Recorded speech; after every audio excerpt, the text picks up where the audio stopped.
गुरुदेव, आप हमेशा सत्संग में कहते हैं कि जैसे भी हो गुरु और इष्ट के सन्मुख आकर अपने अपराध को स्वीकार कर लो। महाराज जी, पिछले कुछ समय पहले मुझसे आपका अपराध बन गया था, फिर मैं व्यभिचार प्रवृत्ति में लग गया था, फिर आपकी कृपा से बच पाया और हृदय से प्रायश्चित करना चाहता हूँ, जैसे भी आपको उचित लगे वैसा दंड। नाम जप करो, सबसे बड़ा प्रायश्चित नाम जप करो। अगर नाम जप करोगे तो सब ठीक हो जाएगा।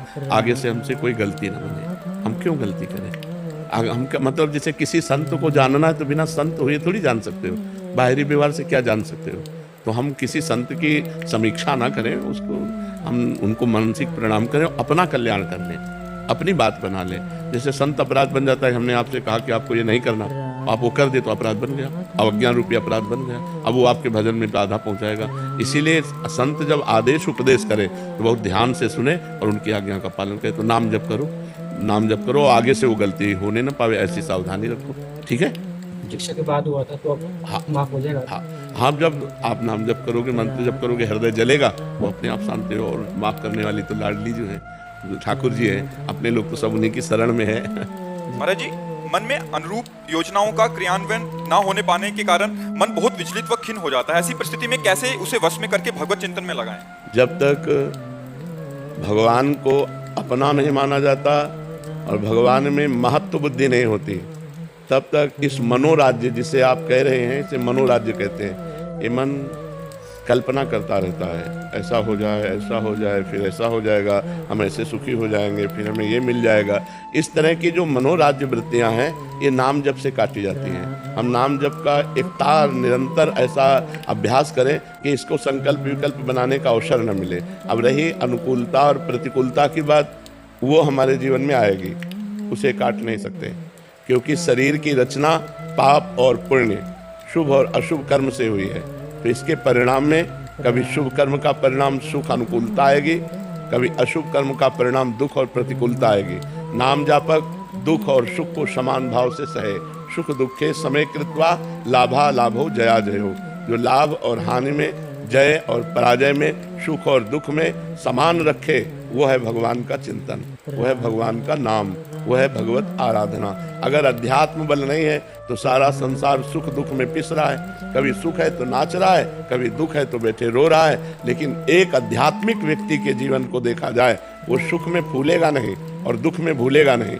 सच्चिदानंद भगवान का आश्रय लेकर वो दुख को भी रौंदते हुए चला जाएगा। तो बिना भगवान के आश्रय के, बिना भगवान के भजन के ये मनोराज्य नहीं नष्ट होगा और सुख दुख में समानता नहीं आएगी। और बिना समानता आए, हमें अगर सुख भी है सांसारिक और हमारा मन निगेटिव सोच वाला है, तो बेमतलब वो दुख पैदा करता रहेगा।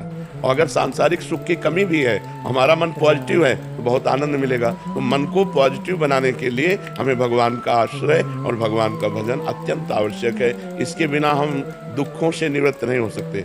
सुखों की समस्या का तो हल है कि सुख आया तो थोड़ा सा प्रसन्न हो गए, हर्षित हो गए, लेकिन दुख की समस्या का निदान नहीं होगा। भजन दुख को मिटाएगा, भजन दुख सहने की सामर्थ्य प्रदान करेगा और सदा सदा के लिए दुख को अंत कर देगा। आत्यंतिक सुख की प्राप्ति हो जाएगी। भगवान का नाम मंगल भवन है, दशों दिशाओं में आनंद प्रदान करने वाला है। नाम जपत मंगल दिशि दशहु, दशों दिशाओं में मंगल होगा यदि भगवान का नाम निरंतर जपा जाए और भगवान का आश्रय लिया जाए। दूसरा कोई उपाय नहीं है, क्योंकि इस संसार को दुखालयम कहा गया है और हमारे शरीर की रचना पाप और पुण्य कर्म से हुई है। केवल पुण्य में शरीर देवलोक, केवल पाप में शरीर नर्क, और पाप और पुण्य दोनों मिश्रित मृत्यु लोक। तो पाप का फल दुख और पुण्य का फल सुख। अवश्य में भोक्तव्यम कृतम कर्म शुभाशुभम। इसलिए नाम जप करो, राधा राधा राधा। अनुकूलताएं कुछ भी ना मिले, सिर्फ प्रतिकूलता ही प्रतिकूलता मिले, ऐसा हो ही नहीं सकता। ऐसा हो ही नहीं सकता है, तुम्हारी कल्पना है। केवल दिन ही दिन रहे या केवल रात ही रात रहे, ऐसा हो ही नहीं सकता।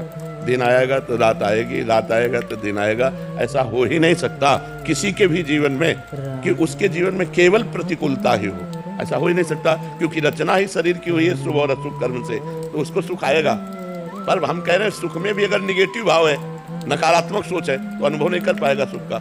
और दुख में भी सकारात्मक भाव है तो दुख का प्रभाव नहीं पड़ेगा। तो प्रायः नकारात्मक भाव हमारा बढ़ता रहता है। सुख मिला, कहीं ऐसा न हो जाए, कहीं ऐसा न हो जाए, ऐसा हो गया तो क्या हो, वो दुख की कल्पना करके दुखी हो रहा है। इसलिए अवसर ही मत दो कल्पना करने का। राधा राधा राधा ऐसा नाम जप कर।